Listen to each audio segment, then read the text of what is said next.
A bronze bird with hollowed feathers was found from number 8 Sacrificial Pit at Sanxingdui Ruins Site, in southwest China's Sichuan province. It is the only bronze bird with hollowed-out feathers found so far at Sanxingdui. 这只性青鸟的翅膀要长出非常多来，尤其和它非常微小的身体的比例来看的话，同时翅膀上做了非常精致的这种镂空，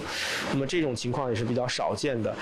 当然它的这个头部是什么样子，我们目前还没有办法完全看到，应该到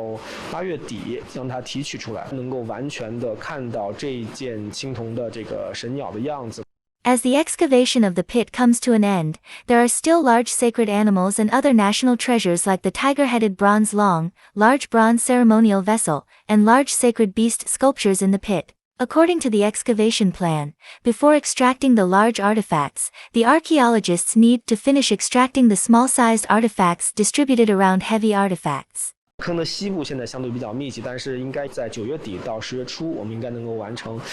整坑的提取工作，田野发掘工作结束，那么我就完全转入到室内整理和修复这种工作上来。